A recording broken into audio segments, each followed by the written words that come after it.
Definitely strong ಆಗ್ತೀರಾ. Yes or no? ನಿಮ್ಮ mind set ಇಂದ ಎದುರುಗಡೆ ಇರ್ತಕ್ಕಂಥ ವಸ್ತುಗಳನ್ನು ಕೂಡ ಸ್ಟ್ರಾಂಗ್ ಮಾಡ್ಬೋದು ಅಂದ್ರೆ ಬಿಲೀವ್ ಮಾಡ್ತೀರಾ? ಎಸ್. ಈಗ ಎರಡು ಕೆಳಗೆ ಬಿಟ್ರೆ ಯಾವ್ದು ಹೊಡೆದೋಗುತ್ತೆ? ಎರಡು ಹೊಡೆದೋಗುತ್ತಾ? ಬಲ್ಬ್ ಮೇಲೆ ಟೈಲ್ಸ್ ಬಿಟ್ರೆ ಹೊಡೆದೋಗುತ್ತೆ. ಯಾವ್ದು ಹೊಡೆದೋಗುತ್ತೆ?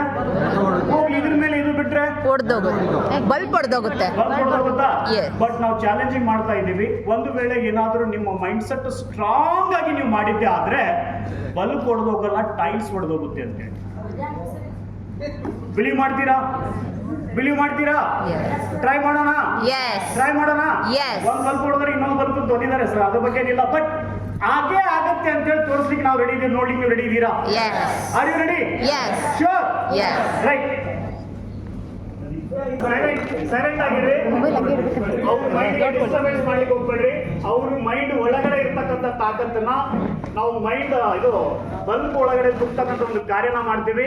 ಸೊ ಚಾಲೆಂಜಿಂಗ್ ಏನು ಅಂತಂದ್ರೆ ನೋಡೋಣ, ಫಸ್ಟ್ ಅಟೆಂಪ್ಟ್ ಅಲ್ಲೇ ನಾವು ಬಲ್ಬ್ನ ಹೊಡೆಯೋದು ಬೇಡ, ಕೆಳಗಡೆ ಇರ್ತಕ್ಕಂಥ ಟೈಲ್ಸ್ ನ ಹೊಡಿತೀವಿ. ವಿತ್ ನಿಂತ ಜಾಗದಲ್ಲೇ ಬಲ್ಬ್ನ ಬಿಡ್ತಕ್ಕಂಥ ಪ್ರಕ್ರಿಯೆ ಆಗುತ್ತೆ. Are you ready? Sure? Silent ಆಗಿರ್ತೀರಾ? ನೋಡೋಣ. ಅವರಿಗೆ ಅವ್ರ ಮೈಂಡ್ ಫುಲ್ಲಿ ಫೋಕಸ್ ಆಗಲಿಕ್ಕೆ ಚಾನ್ಸ್ ಟೈಮ್ ಕೊಡೋದ್ರಿ. ನಾವು ಡಿಸ್ಟರ್ಬ್ ಮಾಡೋದು ಬೇಡ, ನಾವು ಮಾತಾಡೋದು.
ಸೊ ಬಲ್ಬು ಕೂಡ ಹೊಡೆದಿಲ್ಲ ಇದೆ, ಬಟ್ ಸ್ಟ್ರಾಂಗ್ ಆಗಿದೆ. ಇನ್ನೊಂದು ಚೂರು ಸ್ಟ್ರಾಂಗ್ ಮಾಡಿ ಕೆಳಗಡೆ ಇರ್ತಕ್ಕಂಥ ಟೈಲ್ಸ್ ನ ಹೊಡೆಯೋಣ.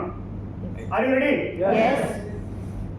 ನೀವು ಬಲ್ಬಿಗೆ ಎನರ್ಜಿ ಕೊಡಿ ಮನಸ್ಸಿಂದಾನೆ. ನೀವು ಮನ್ಸಲ್ಲಿ ಅನ್ಕೊಂತೀರಾ 100% ಟೈಲ್ಸ್ ಹೊಡೆಯುತ್ತೆ ಅಂತ? ಯಾರ್ಯಾರು ಅನ್ಕೊಂತೀರಾ? ಎಸ್, ನಿಮ್ಮ ಮನಸ್ಸಲ್ಲೇ ಸ್ಟ್ರಾಂಗೆಸ್ಟ್ ಮಾಡಿ. ಅವ್ರ ಕೈಯಲ್ಲಿ ಇರೋದು ಬಲ್ಬ್ ಅಲ್ಲ, ಒಂಥರ ಕಲ್ಲಿದೆ. ಆ ಕಲ್ಲನ್ನ ಕೆಳಗಡೆ ಬಿಟ್ಟಾದ ಕೂಡಲೇ ಟೈಲ್ಸ್ ಹೊಡೆದಿರ್ತಂತೆ. Are you ready?